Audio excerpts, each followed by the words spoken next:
Hey there, Emmett Ferguson here, and I've got a question for you. Is there nobody that's safe from artificial intelligence?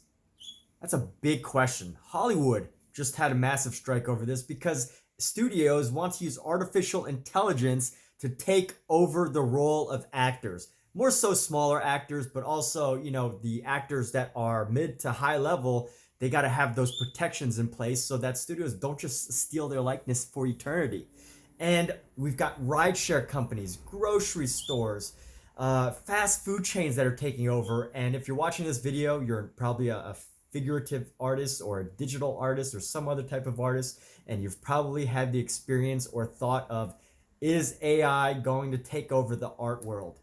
We already see people selling AI art. We already see people making social media profiles and using AI to claim that they're artists. And some of them, to some extent, maybe they are artists at some level. But I think those of you sculptors, the physical painters, and things like that, you don't really consider them artists. And let's talk about the number one art skill, the number one art craft that's going to be very valuable in the future if, and I don't think it's really a matter of if, I think it's a matter of when AI starts to have a huger impact. I don't even know if that's a word, huger, but a bigger impact on the art world. We can already see it.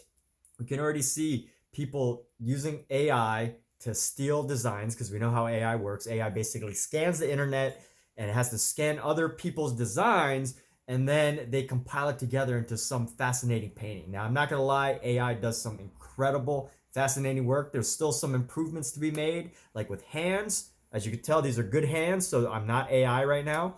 But at the end of the day, as we can imagine, there's a lot of money involved, a lot of people and smart, brilliant technologists that don't care about art and whatever, the artists, and they're making it better and better and faster and all of that. So, with that in consideration, it's not really a matter of if, it's a matter of when and how it's going to affect us. And here's where I would say the number one most important art skill is for the future once AI takes over, if it hasn't already, or as it starts to take over. It's not just the technical skill of creating figurative art and creating nice pieces. AI is going to be doing that. So much art has already shifted over to digital, where the demand for digital is so much higher than most physical. Although, there's still a lot of people that love the physical. But that said, the number one skill is going to be abstract art. And here's why. Now, for centuries, people have always loved the idea of physical, figurative, beautiful masterpieces. And it's probably still going to be humans for a long, long time that create these massive masterpieces that stand for generations and generations until one day there's going to be the first AI that creates a masterpiece painted. But until then, which might be sooner than we think, as this time approaches, the thing that I think is going to be most powerful is the ability to create abstract art. And here's why. It's this idea that abstract art is probably the most expressive form of communication. When you're doing figurative art, yes, you're telling a story, a human story, but we've already seen Hollywood's had debates over this, the Writers Guild and everything. AI is getting better and better at telling stories. It's getting better and better at creating compelling copywriting, sales letters, videos. It's doing so many things, and it's crazy. It's mind blowing. And this is just the technology that the public has access to. You can only imagine that the people that pay big money, these huge corporations, already have technology that most of us who are not working for those big companies even have access to, right? We're just getting access to ChatGPT, but there are companies that are seeing technology way beyond that right now. So that said, as this technology becomes more, the only thing that's going to be missing is the human element. Now, I'm not saying that a a AI robot isn't going to be able to paint abstract work in the future. You could tell it to do something abstract now, and it can look great. But as far as the human element is concerned, I think abstract work, as artists create abstract work and things that that don't necessarily make sense instantly, but you can feel something from it. So when somebody looks at a figurative piece like people standing around with a pitchfork, or people lined up in a very nice painting, or people looking at fairies and angels or whatever, when people look at that type of art, it makes sense instantly. They get it, they understand what's going on, but there's some, and it can affect them emotionally.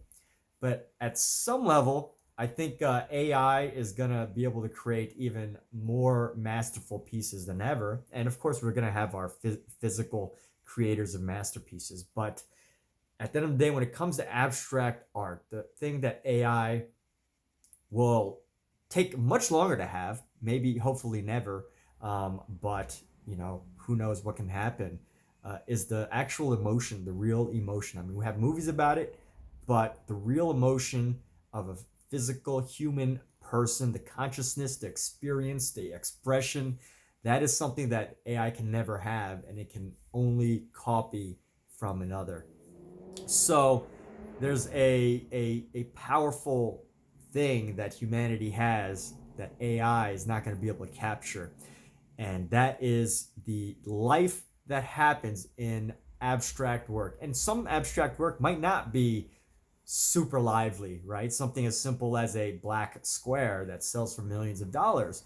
But at the end of the day, the real question is, why does that sell for so much? It's because of that human experience that the artist had. I can't remember his name off the top of my head right now, but I think he was a Russian artist. Um, can't remember his name. Maybe Monj Peter. I think his name is Peter something. Monj something. Can't quite reach it, right? But at the end of the day, the expressiveness, the ideas, the discovery that come from being human, it's not like a chess game where you can think 10, 20, 30 steps ahead or copy something exactly as it is, but it is the thoughts, the expressiveness of every mark. And you could say that a robot can throw paint and be expressive as well, but it's just not the same. Um, and I think that AI more sooner is going to be able to paint cool and interesting figurative work before it's ever going to be able to express emotion through an abstract artwork. And I think abstract is going to be very powerful in the coming years because it's going to be the closest connection to humanity, to humans, to people that we're going to have as far as the physical work goes. And second to that is anything that is more expressive, more about expression and less about just the technical rendering of it. Although the technical rendering is still great, just to prove that, hey, I can paint better than a machine. And we're talking futurism here, in the near, maybe next 10, 20, 30 years. But um, this idea of abstract work, keep coming up with stuff, keep coming up with new designs, keep coming up with some interesting ideas that AI might be able to copy, but they're never going to truly be able to express. And that is where the last bastion of human creative endeavors will probably be abstract work. But anyway, this is probably the premise for a science fiction movie. So that said, it's something important to talk about now because it's happening right before our very eyes, where AI is doing such great, creating such great work. I admit, I see AI on the internet. I see videos that they create. Literally, I think Marvel created an entire intro just using artificial intelligence. So tools are powerful. The tools are here. The tools are being used by everyday people, just like you and I and everybody else. Humans, just with access to a mobile device and an email address that they can use to sign up. They have access to that and they're being able to create masterpieces. It's pretty fascinating. It's pretty amazing. Or they're able to get a tool that can create a masterpiece. Even though they can't really physically, do it themselves, but still the idea is there. And hopefully we are all able to find the expression in ourselves to be able to create art pieces that capture us, whether it be emotionally, spiritually, physically. Maybe there's no emotional or spiritual element of it at all. There's just total, just physical brutality, art brute or physical finesse, physical excellence. I don't know, whatever. But so many ways to create, but I think there's a power that the abstract artists hold today and into the future, especially as AI continues to develop and improve. So that said, be more expressive in your art, be more abstract and creative. I mean, you don't necessarily have to totally forget how to paint figures and stuff or masterpieces if that's classical masterpieces if that's what you love. But at the end of the day, in consideration of AI, not as competition, but as what is truly expression of of a human being. Um, where's that art? And figurative is great, but probably want to consider abstract work. And with that, what do you think? Where do you think the future of abstract work is? AI? Will it take over? How many years from now? What are your thoughts? Feel free to share. And with that, thanks for watching and have a great day.